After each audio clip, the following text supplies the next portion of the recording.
Puji Tuhan. Shalom. Shalom. Selamat bertemu kembali dalam kasih Tuhan. Kita bersyukur atas kasih anugerah Tuhan di kesempatan pada pagi hari ini. Tuhan masih memberikan kita waktu untuk kita bersyukur, menikmati anugerah Tuhan, dan kita bisa memperingati, mengingat kembali akan kebesaran pengorbanan Tuhan dalam kehidupan kita umat-umatnya. Kalau Tuhan Yesus, Raja di atas segala raja, Dia mau berkorban untuk saudara dan saya. Dia mau mati di kayu salib, darahnya mengalir, menebus dosa saudara dan saya, melayakan dan membuat kita berharga. Mari kita menaikkan syukur kita, pujian kita hanya kepada Tuhan. Mari Bapak Ibu Saudara, kita tundukkan kepala. Tuhan Yesus, terima kasih. Kami sangat bersyukur Tuhan. Kami memiliki Allah yang dahsyat dan luar biasa Tuhan.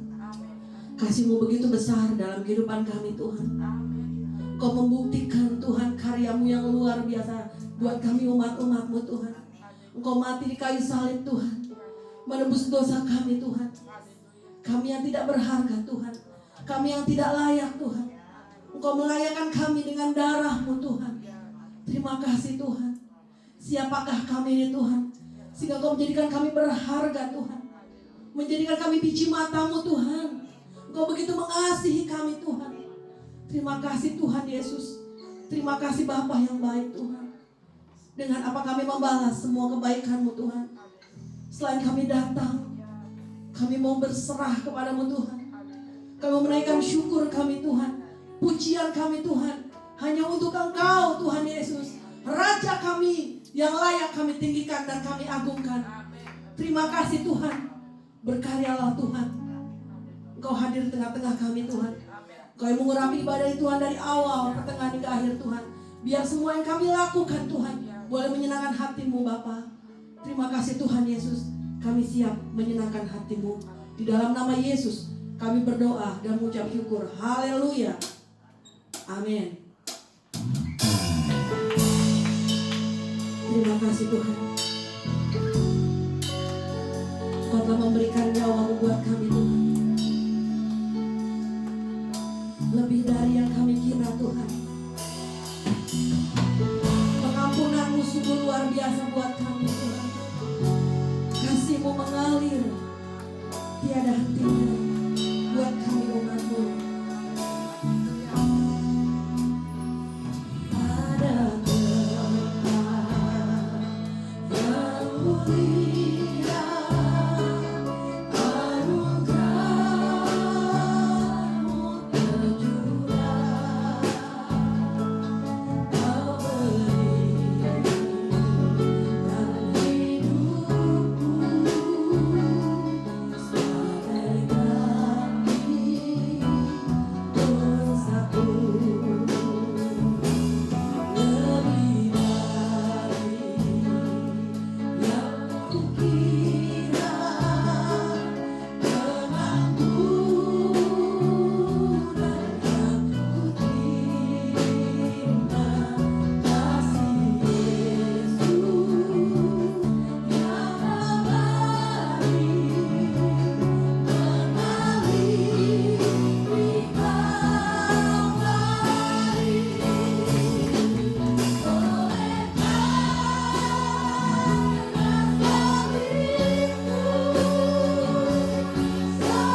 milik-milik-Mu Tuhan.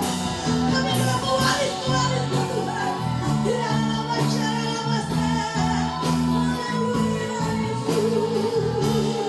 Naikkan syukur-Mu, sembah dan agungkan Dia. Haleluya. Terima kasih Tuhan.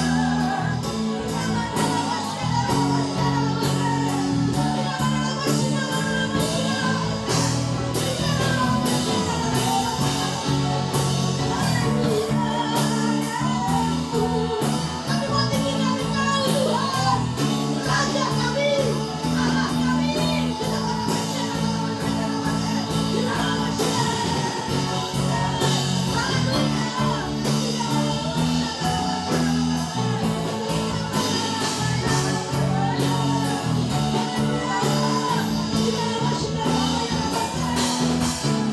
Amin Tuhan.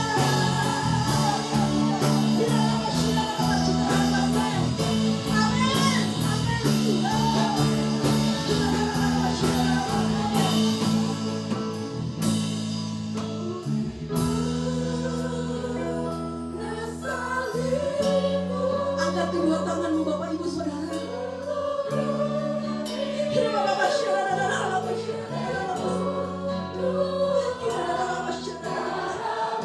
Terima kasih Tuhan. Darah-Mu yang menyucikan kami Tuhan. Kuasa salib-Mu memulihkan kehidupan kami.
Terima kasih Tuhan.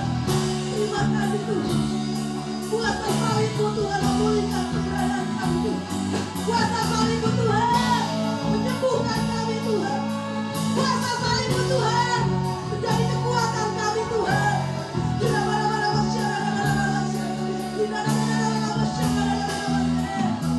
Haleluya. Biar segala pujian, hormat dan kemuliaan hanya bagi-Mu Tuhan Yesus, Raja di atas segala raja. Haleluya. Amin. Puji Tuhan. Silakan duduk Bapak Ibu Saudara. Kita bersyukur pada hari ini kita boleh merayakan dan memperingati Jumat Agung, di mana mengingatkan kita akan kasih Tuhan yang luar biasa dalam kehidupan kita. Darah Tuhan mengalir, menetes ke bumi untuk saudara dan saya. Haleluya.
Mahkota duri, mahkota duri melingkar di kepala,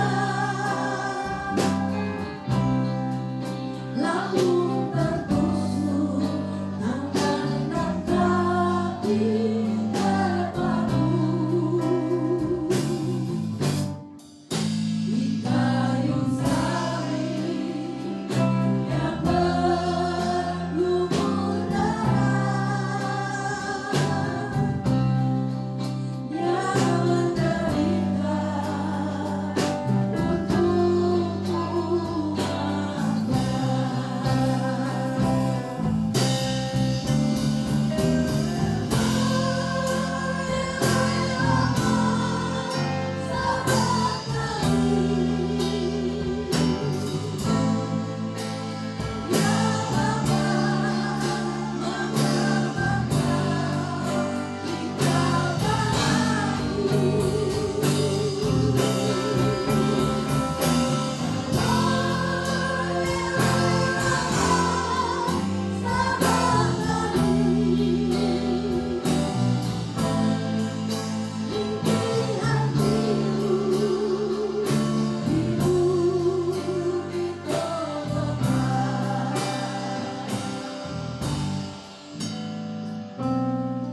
Jumat yang agung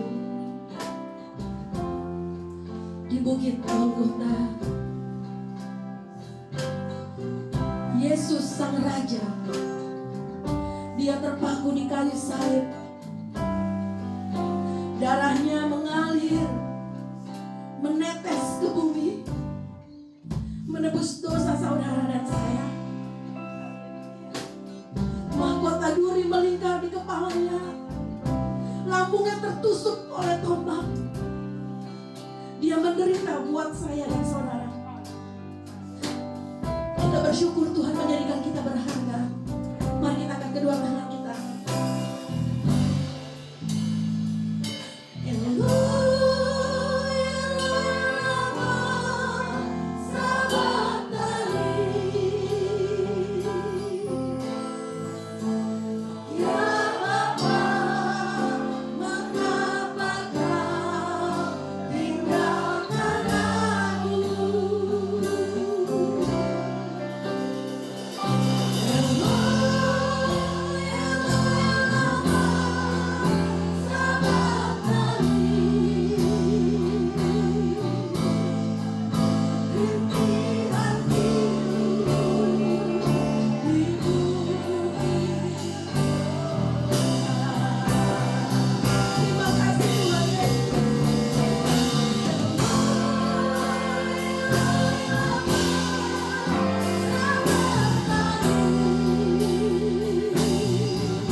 Terima kasih Tuhan.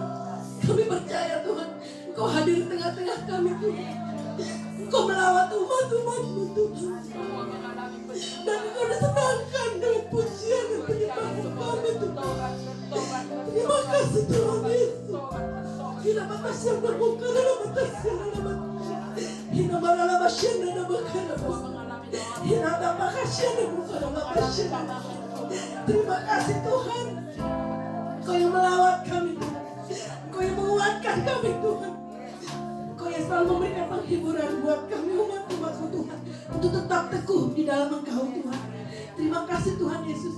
Kami siap Tuhan untuk mendengarkan suara-Mu Tuhan. Di dalam nama Yesus. Haleluya. Amin. Haleluya. Puji Tuhan. Puji Tuhan. Yang menjadi dasar keyakinan dalam kehidupan kita, Yesus mati tergantung di kayu salib untuk menebus segala dosa dan kesalahan kita.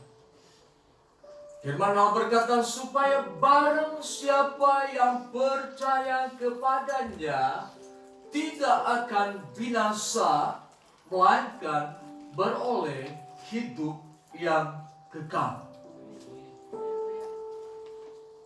Kehidupan kerohanian dalam kehidupan seseorang itu jugalah yang menentukan gerak kehidupan duniawi dalam kehidupan seseorang. Kita perhatikan dalam kitab Roma pasal 7 ayat 24 sampai dengan 25. Saya sidang Jumat berdiri dan kita akan baca secara bersama-sama. Demikian dikatakan dalam kitab Roma pasal 7 ayat 24 sampai dengan 25. Aku manusia celaka. Siapakah yang akan melepaskan dari tubuh maut ini? Syukur kepada Allah oleh Yesus Kristus Tuhan kita. Kita ulangi. Aku manusia celaka. Siapakah yang akan melepaskan aku dari tubuh maut ini? Syukur kepada Allah oleh Yesus Kristus Tuhan kita. Puji Tuhan, silakan duduk. Celaka artinya selalu mendapat kesulitan, selalu mendapat kesusahan, hidup di dalam kesialan, tidak beruntung, tidak berbahagia. Celaka juga berarti malang, artinya selalu bernasib buruk dalam kehidupan sehari-hari. Paulus mengakui segenap kehidupannya sebagai manusia yang celaka. Mengapa dia mengalami kehidupan yang demikian? Sebab tidak memiliki roh di dalam kehidupannya. Kehidupan yang dikuasai oleh hukum dosa. Kehidupan yang dikuasai oleh hukum maut. Kita perhatikan apa yang dinamakan dengan hukum. Roma pasal 7 ayat 1 sampai dengan ayat yang ketiga. Kita baca bersama-sama. Apakah kamu tidak tahu, saudara-saudara, sebab aku berbicara kepada mereka yang mengetahui hukum, bahwa hukum berkuasa atas seseorang selama orang itu hidup. Sebab seorang istri terikat oleh hukum kepada suaminya selama suaminya itu hidup. Akan tetapi apabila suaminya itu mati, bebaslah ia dari hukum yang mengikatnya kepada suaminya itu. Jadi selama suaminya hidup, ia dianggap berzina kalau ia menjadi istri laki-laki lain. Tetapi jika suaminya telah mati, ia bebas dari hukum, sehingga ia bukanlah berzina kalau ia menjadi istri orang lain. Hukum dosa, hukum yang menguasai kehidupan Paulus, yang menjadikan dia hidup celaka, hidup terus dihantui kemalangan, karena firman Allah katakan bahwa hukum berkuasa atas kehidupan seseorang selama orang itu hidup. Jadi Paulus dikuasai oleh hukum dosa. Selama dia hidup, dosa menguasai kehidupan Paulus. Apapun yang Paulus perbuat di luar Tuhan, itu tidak mengubah kehidupannya sebagai manusia celaka, sebagai manusia yang malang dalam kehidupan sehari-hari. Paulus juga dikuasai oleh hukum maut. Artinya apapun yang dia perbuat tidak bisa mengubah kehidupannya. Maut tidak bisa dirubah oleh perbuatan baik Paulus. Maut tidak bisa dirubah oleh segala sikap perilaku yang mungkin Rasul Paulus katakan dia orang baik, pasti lepas dari hukum dosa, pasti lepas dari hukum maut. Hukum dosa dan hukum maut ada di dalam setiap kehidupan manusia. Manusia yang tidak percaya, mereka dikuasai oleh hukum dosa, mereka dikuasai oleh hukum maut. Artinya mereka, apapun yang mereka kerjakan, tetap dosa mengendalikan kehidupan mereka. Mereka tidak bisa melakukan segala sesuatu yang baik, sebab dosa membawa manusia untuk terus melakukan kejahatan. Dosa membawa manusia untuk melakukan kehidupan yang tidak benar di hadapan Allah. Dosa melakukan perbuatan-perbuatan yang tidak baik di hadapan Allah. Jangan pernah berpikir bahwa kehidupan baik itu bisa menyelamatkan. Jangan pernah menjadi dasar keyakinan bahwa kalau berbuat baik, saya pasti tidak akan menjadi orang yang celaka.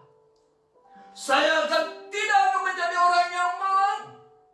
Perbuatan baik, kelakuan baik, pikiran baik, hati baik tidak akan mengubah kehidupan seseorang menjadi orang yang tidak celaka. Tidak akan bisa mengubah seseorang menjadi orang yang tidak malang.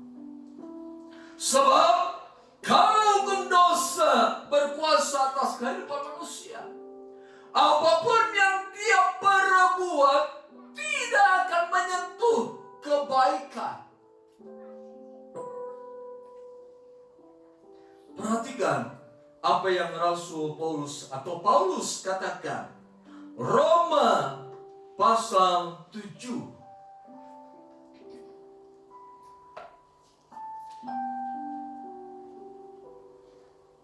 Ayat 14 dan seterusnya. Sebab kita tahu bahwa hukum Taurat adalah rohani, tetapi aku bersifat daging, terjual di bawah kuasa dosa. Sebab apa yang aku perbuat aku tidak tahu, karena bukan apa yang aku kehendaki yang aku perbuat, tetapi yang aku benci, itulah yang aku perbuat. Jadi jika aku perbuat apa yang tidak aku kehendaki, aku menyetujui bahwa hukum Taurat itu baik. Kalau demikian, bukan aku lagi yang memperbuatnya, tetapi dosa yang ada di dalam aku. Di dalam ayat 15 di sana dikatakan, apa yang aku perbuat aku tidak tahu. Apa yang ku kehendaki yang baik, tetapi yang kubenci, itulah yang aku perbuat. Karena dosa, hukum dosa menguasai Paulus. Hukum maut menguasai Paulus. Apapun yang dia perbuat, firman Allah katakan, aku tidak tahu. Dia tidak tahu kebaikan, dia tidak tahu kejahatan. Sebab dosa menutup pikiran manusia. Dosa menggelapkan pikiran manusia. Dan manusia berkata, apapun yang aku lakukan di dalam dunia ini, pasti aku akan memperoleh keselamatan. Itu bukan dasar keyakinan kita. Yang menjadi dasar keyakinan kita, keselamatan hanya bisa kita dapatkan lewat Yesus Kristus. Rasul Paulus katakan, Roma pasal 7 ayat 18. Sebab aku tahu bahwa di dalam aku, yaitu di dalam aku sebagai manusia, tidak ada sesuatu yang baik. Sebab kehendak memang ada di dalam aku, tetapi bukan hal berbuat apa yang baik. Paulus katakan, selama manusia dikuasai oleh hukum dosa, selama manusia dikuasai oleh hukum maut, di dalam dirinya sebagai manusia tidak ada sesuatu yang baik. Kita berkata orang yang tidak mengenal Tuhan memiliki kebaikan. Mereka berpikir baik, berbuat baik, tetapi firman Allah dengan jelas mengatakan bahwa di dalam aku sebagai manusia tidak ada sesuatu yang baik. Kenapa? Seluruh gerak kehidupan manusia dikuasai oleh hukum dosa, oleh hukum maut.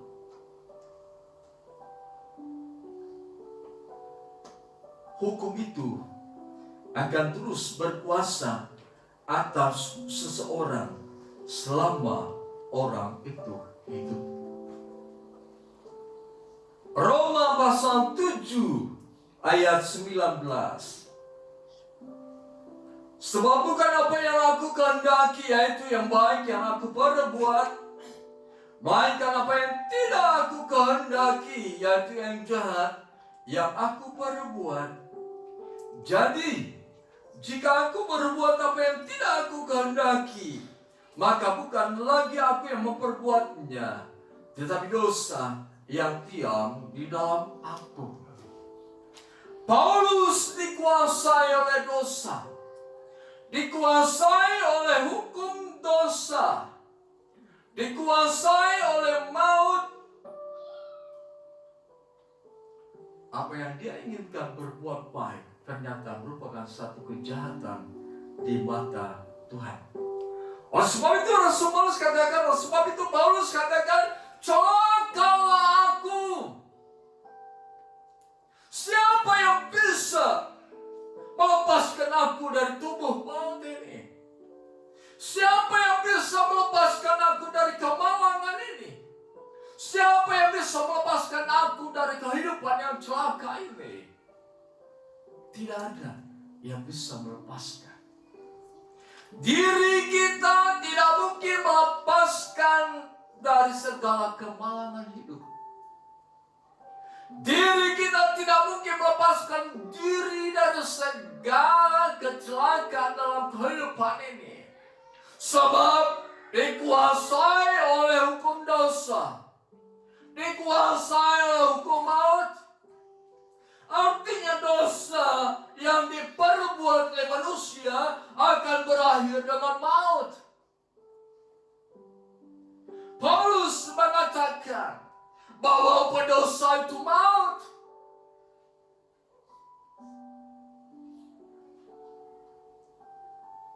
aku manusia celaka. Aku manusia yang malang.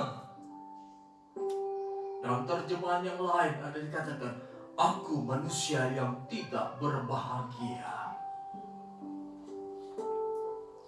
Jadi kehidupan yang celaka, malang dan tidak berbahagia ada kaitan dengan kehidupan kerohanian seseorang. Kerohanian itulah yang akan bisa mengubah kehidupan status manusia dari kehidupan yang celaka, malang, dan tidak bahagia. Rasul Paulus katakan, siapakah yang akan melepaskan aku dari tubuh maut? Selama manusia dikuasai oleh hukum dosa, selama manusia dikuasai oleh hukum maut, di dunia dan akhirat tidak akan bertemu dengan apa yang dinamakan dengan kebahagiaan dalam kehidupan ini. Tidak akan bisa bertemu dengan keselamatan yang Allah sediakan. Rasul Paulus katakan, atau Paulus katakan, siapakah yang akan melepaskan aku dari tubuh maut?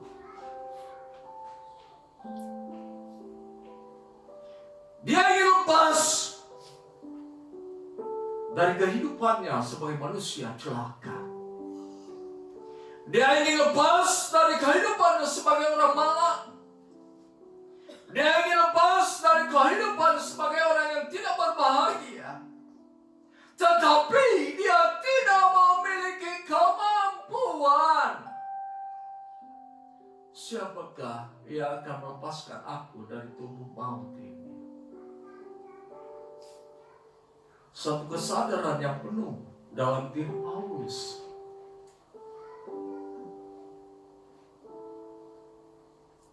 Satu kesadaran yang penuh. Satu kesadaran yang sesungguhnya bahwa manusia sudah jatuh ke dalam dosa. Manusia diperbudak oleh dosa. Dan manusia pasti akan mengalami apa yang dinamakan dengan maut. Sebab upah dosa itu adalah maut. Kematian kekal. Kehidupan itu selama-lamanya di dalam neraka. Paulus katakan, siapakah yang akan melepaskan aku dari tubuh maut? Dia menyadari bahwa harus ada pribadi yang melepaskan dia. Dia menyadari bukan manusia yang akan melepaskan dia dari maut. Dia menyadari bukan manusia yang akan melepaskan dirinya dari ketidakbahagiaan. Dia menyadari bukan manusia yang akan melepaskan diri dari statusnya sebagai manusia celaka.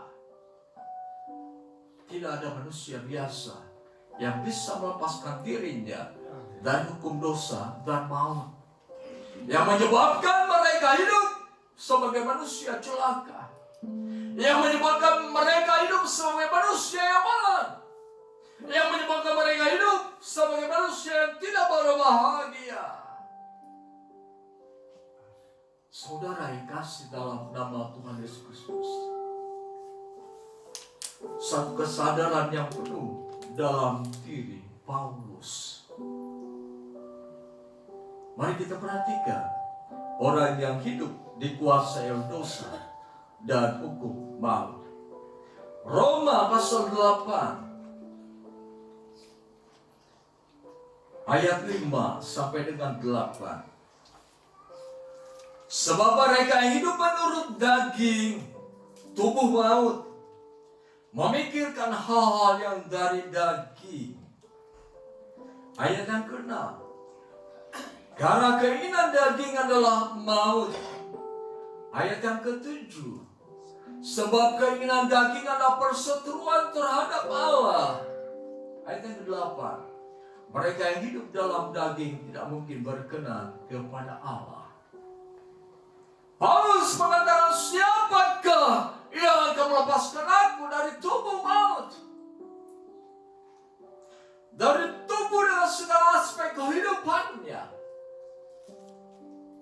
Dari kemalangan. Sebagai manusia yang celaka. Sebagai manusia yang tidak berbahagia. Dengan predikat yang tiga ini, pikiran manusia selalu terus mengarah kepada kedagingan. Selalu terus mengarah kepada maut. Selalu terus berseteru dengan Allah. Selalu terus hidup tidak berkenan kepada Allah. Siapakah yang akan melepaskan aku dari tubuh maut ini? Siapakah yang akan menyelamatkan aku dari kehidupan manusia yang celaka? Siapakah yang melepaskan aku dari kehidupan yang malang? Siapa yang melepaskan aku dari kehidupan yang tidak berbahagia? Siapa yang akan melepaskan aku dari kebinasaan? Rasul Paulus katakan, tidak ada satu pribadi pun yang bisa melepaskan dirinya. Ini juga harus menjadi dasar keyakinan kita, bahwa hanya Yesus yang bisa melepaskan seseorang dari hukum dosa dan hukum maut. Hanya Yesus yang bisa melepaskan manusia dari segala intimidasi setan. Iblis inilah yang menjadikan manusia dikuasai oleh hukum maut. Iblis inilah yang menguasai kehidupan manusia sehingga manusia dikuasai oleh hukum maut yang akan berakhir dengan kebinasaan. Manusia tidak mungkin bisa mengalahkan iblis. Manusia dengan segala keberadaan sebagai manusia yang celaka, sebagai manusia yang malang, sebagai manusia yang tidak berbahagia selama hidup di dalam dunia dan akhirat nanti, tidak bisa melepaskan diri. Setan menguasai, iblis menguasai dengan sepenuhnya kehidupan seseorang. Mau tidak mau kita katakan, kehidupan manusia yang celaka, kehidupan manusia yang malang, kehidupan manusia yang tidak berbahagia ada kaitannya dengan karya setan dalam kehidupan seseorang.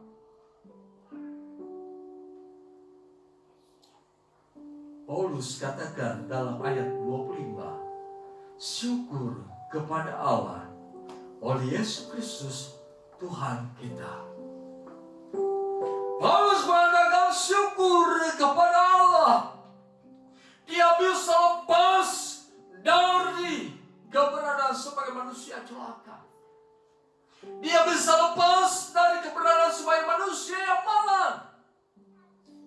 Dia bisa lepas dari keberadaan sebagai manusia yang tidak berbahagia dalam kehidupan di dalam dunia ini.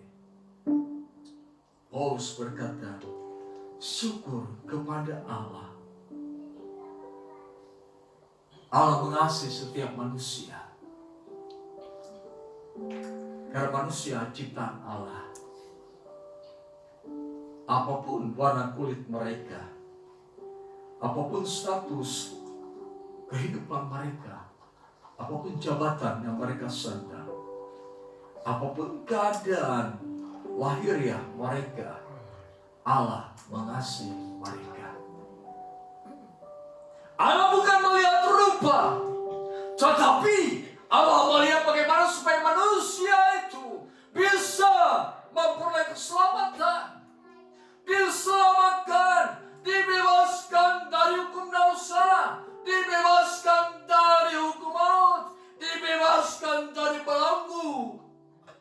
dibuat oleh iblis. Syukur kepada Allah oleh Yesus Kristus Tuhan kita.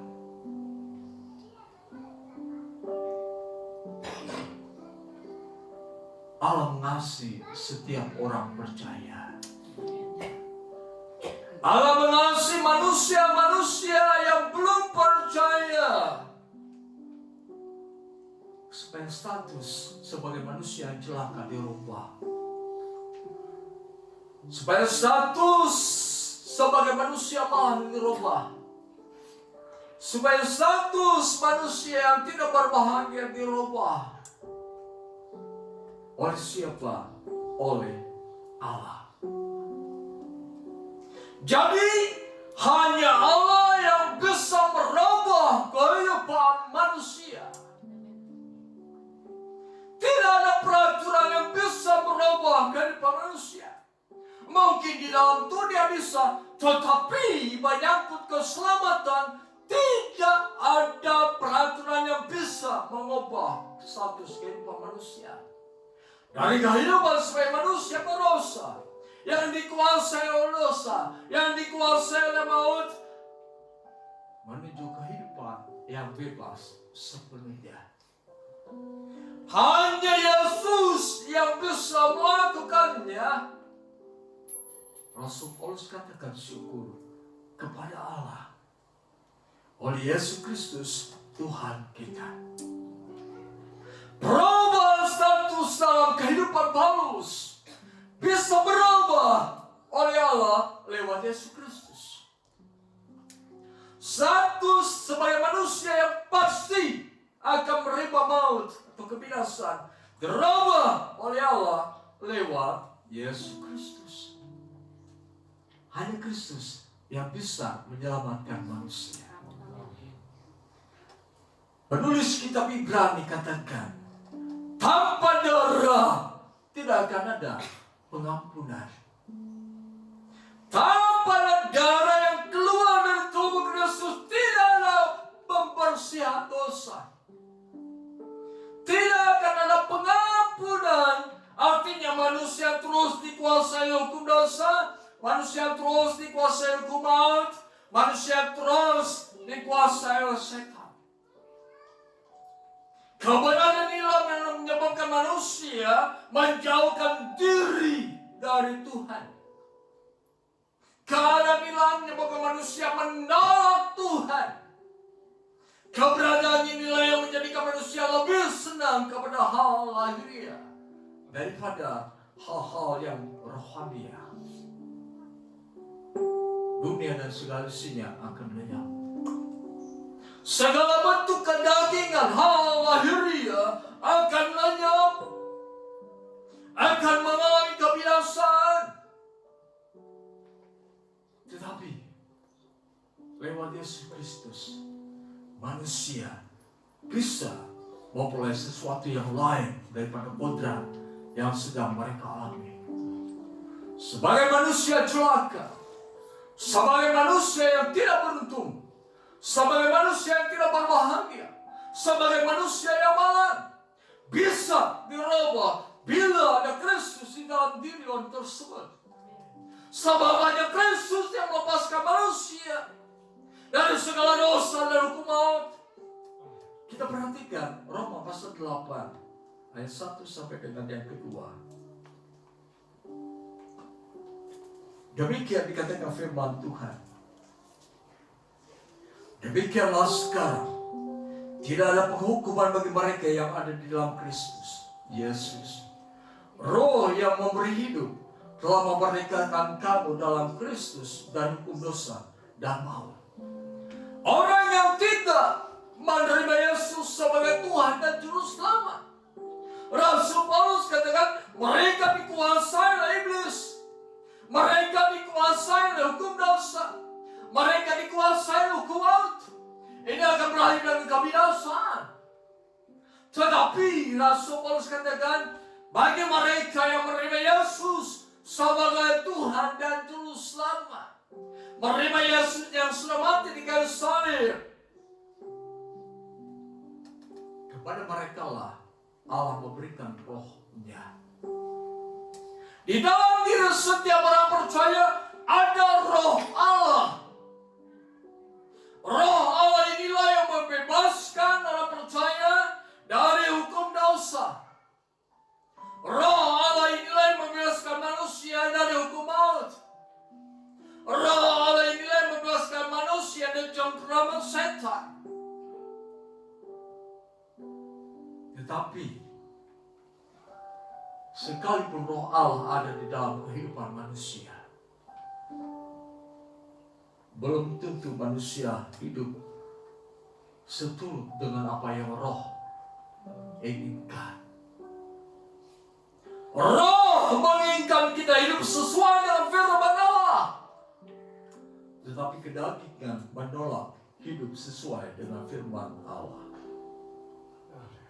Roh ingin membawa kita untuk hidup dalam damai sejahtera, tetapi kedagingan ingin membawa kehidupan kita kepada kecelakaan, kemarahan, dan ketidakbahagiaan. Roh Allah inilah yang sekarang ada dalam kehidupan saudara dan saya. Dia sudah melepaskan kita dari hukum iblis yang datang untuk mencuri, membunuh, dan membinasakan.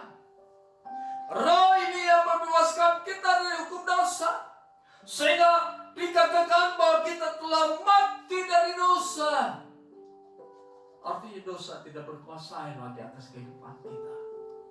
Karena Yesus yang mati di kayu salib memberikan roh-Nya dalam kehidupan saudara dan saya. Roh inilah yang memerdekakan kita dari belenggu setan. Roh inilah yang membebaskan kita dari hukum dosa. Roh inilah yang membebaskan kita dari hukum maut, sehingga kita memperoleh keselamatan. Karena demikian Allah mengasihi dunia ini, sehingga barang siapa yang percaya kepadanya tidak binasa, melainkan beroleh hidup yang kekal. Orang yang menerima Yesus sebagai Tuhan dan Juru Selamat pasti memperoleh keselamatan. Orang yang menerima Yesus sebagai Tuhan dan Juru Selamat pasti di dalam dirinya ada roh Allah yang akan membawa orang itu untuk hidup sesuai dengan kehendak Allah. Roh inilah yang membawa kita untuk mendekatkan diri kepada Allah. Roh inilah yang membawa kita untuk bersekutu dengan Allah. Roh inilah yang membawa kita untuk menyembah Allah. Roh inilah yang membawa kita untuk memuja Dia. Roh Allah inilah yang menyebabkan kita mau berlama-lama dengan Allah. Di luar itu bukan roh Allah yang bekerja dalam kehidupan kita. Roh itu membebaskan kita dari hukum dosa, hukum maut, dan hukum setan. Saudara, ada roh Allah dalam diri kita. Segala sesuatu bentuk kehidupan yang tidak sesuai dengan firman Allah, yang kita perbuat tidak sesuai dengan firman Allah, itu bukan dari roh Allah. Sebab roh yang ada di dalam diri kita akan membawa kita kepada seluruh kebenaran Allah. Roh yang ada di dalam diri kita akan selalu mengingatkan kebenaran-kebenaran Allah. Roh yang ada dalam diri kita akan membawa kita untuk terus bersekutu dengan Allah. Roh yang ada di dalam diri kita akan selalu menyatakan kebenaran Allah sepanjang kehidupan kita. Tetapi yang harus menjadi permasalahan dalam kehidupan kita, sudahkah kita taat sepenuhnya kepada roh yang Allah berikan kepada kita? Tubuh kita adalah bait roh Allah, di mana roh Allah tinggal. Tetapi adakah roh Allah menguasai kehidupan kita? Adakah kehidupan kita digerakkan oleh roh Allah? Adakah kehidupan kita yang selalu berpusat kepada kebenaran firman Allah? Roh yang bekerja itu, Roh Allah yang ada dalam kehidupan kita, karena kita menerima Yesus sebagai Tuhan dan Juru Selamat. Roh itulah yang membaharui kehidupan kita. Roh inilah yang menjadikan kita tahu apa sebenarnya yang Allah inginkan terjadi dalam kehidupan kita. Roh inilah membawa kita untuk mengerti tujuan kita hidup di dalam dunia ini untuk apa. Yang pertama, tujuan hidup kita di dalam dunia sebagai orang yang sudah ditebus, yaitu kehidupan yang berbuah. Yang dimaksud dengan kehidupan yang berbuah adalah kita menjadi pelaku firman Tuhan. Mari kita perhatikan Yesaya. Yesaya pasal 5 ayat 1 sampai dengan yang ke-6. Akan saya bacakan. Aku hendak menyanyikan nyanyian tentang kekasihku, nyanyian kekasihku tentang kebun anggurnya. Kekasihku itu mempunyai kebun anggur di lereng bukit yang subur. Ia mencangkulnya dan membuang batu-batunya dan menanaminya dengan pokok anggur pilihan. Ia mendirikan sebuah menara jaga di tengah-tengahnya dan menggali lubang tempat memeras anggur. Lalu dinantinya supaya kebun itu menghasilkan buah anggur yang baik. Tetapi yang dihasilkannya itu ialah buah anggur yang masak. Maka sekarang hai penduduk Yerusalem dan orang Yehuda, adililah antara aku dan kebun anggurku itu. Apatah lagi yang harus diperbuat untuk kebun anggurku itu, yang belum keperbuat kepadanya? Aku menanti supaya dihasilkan buah anggur yang baik. Mengapa yang dihasilkannya hanya buah anggur yang masak? Maka sekarang aku mau memberitahukan kepadamu apa yang aku lakukan kepada kebun anggurku itu. Aku akan menebang pagar durinya sehingga kebun itu dimakan habis, dan melanda temboknya sehingga kebun itu diinjak-injak. Aku akan membuatnya ditumbuh semak-semak, tidak diranting dan tidak disaingi, sehingga tumbuh putri malu dan rumput. Aku akan memerintahkan awan-awan supaya jangan diturunkannya hujan ke atasnya. Inilah tujuan Allah menyelamatkan kita, supaya selama kita hidup dalam bumi ini menghasilkan buah yang manis, menghasilkan kehidupan yang sesuai dengan firman Allah. Ayat yang kelima berkata, maka sekarang aku akan memberitahukan kepadamu apa yang hendak kulakukan kepada kebun anggurku itu. Artinya kehidupan yang sudah diselamatkan harus menghasilkan buah. Seperti Yesus katakan dalam Yohanes pasal 15 ayat 5. Jika engkau tetap tinggal di dalam aku, engkau akan menghasilkan buah. Buah yang bagaimana yang Tuhan inginkan? Kehidupan yang baik, kehidupan yang sesuai dengan firman Allah, bukan berdasarkan hal-hal yang lain, tetapi yang berdasarkan firman Allah. Saudara yang dikasihi dalam nama Tuhan Yesus Kristus, yang kedua, tujuan Allah menyelamatkan manusia ialah supaya manusia hidup untuk kebenaran. Mari kita perhatikan 1 Petrus pasal 2.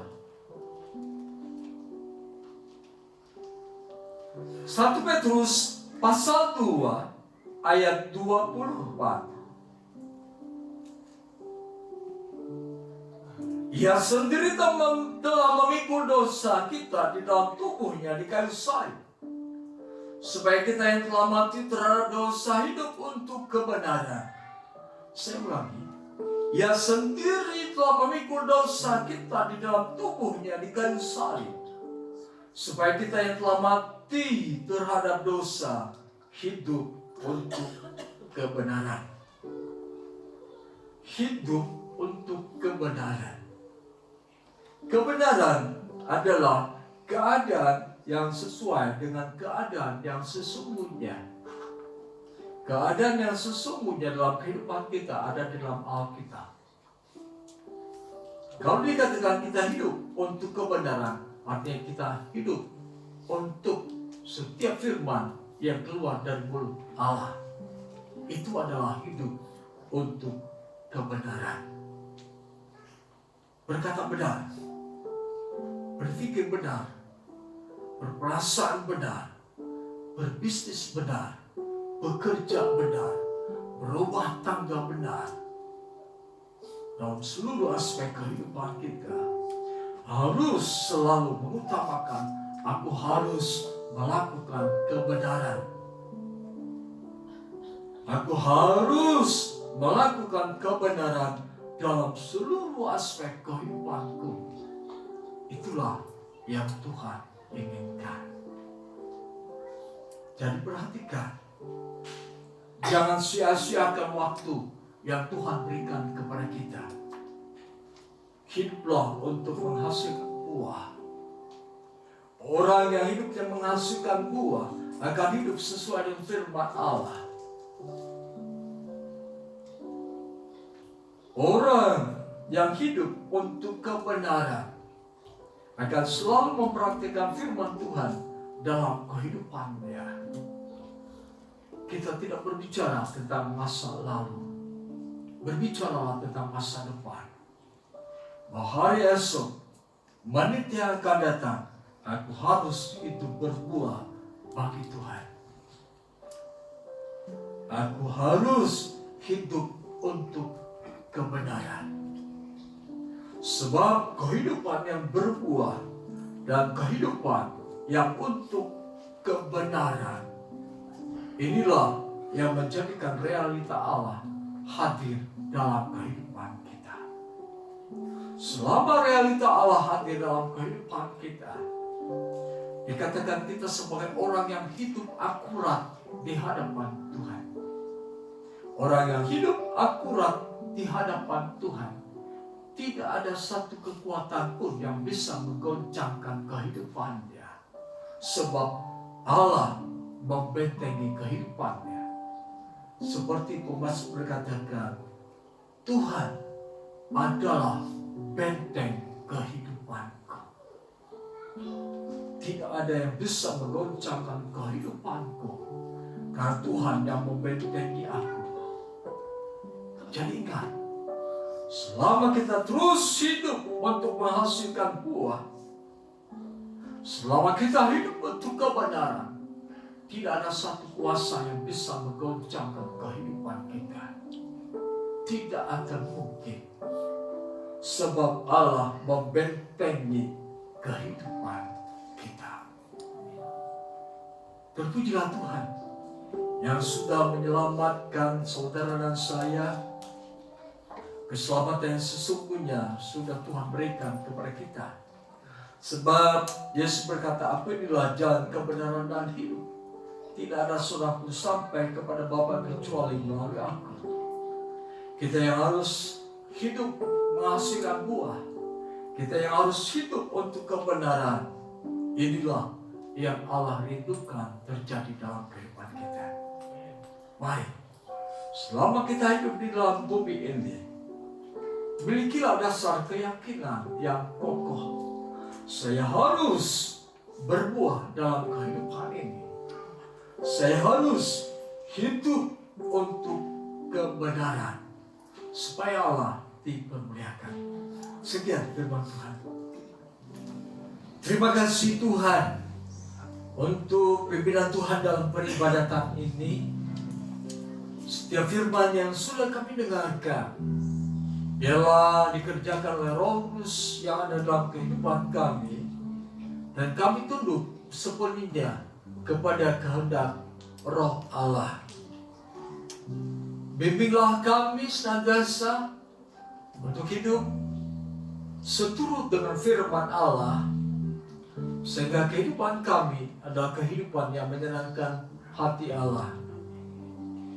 Berkati mata pencarian usaha dagang jemaat Tuhan. Berkati pekerjaan mereka, baik di dalam maupun di luar rumah. Berkati rumah tangga mereka. Peliharakanlah rumah tangga mereka, ya Allah. Jaga dan lindungi. Berikan juga kemampuan bagi kami untuk memelihara segala sesuatu yang Allah percayakan kepada kami. Kami yakin percaya apa yang Allah percayakan kepada kami itu merupakan berkat yang Allah berikan kepada kami. Dan kami percaya ada kebaikan-kebaikan Allah yang Allah taruh yang akan diberikan kepada kami.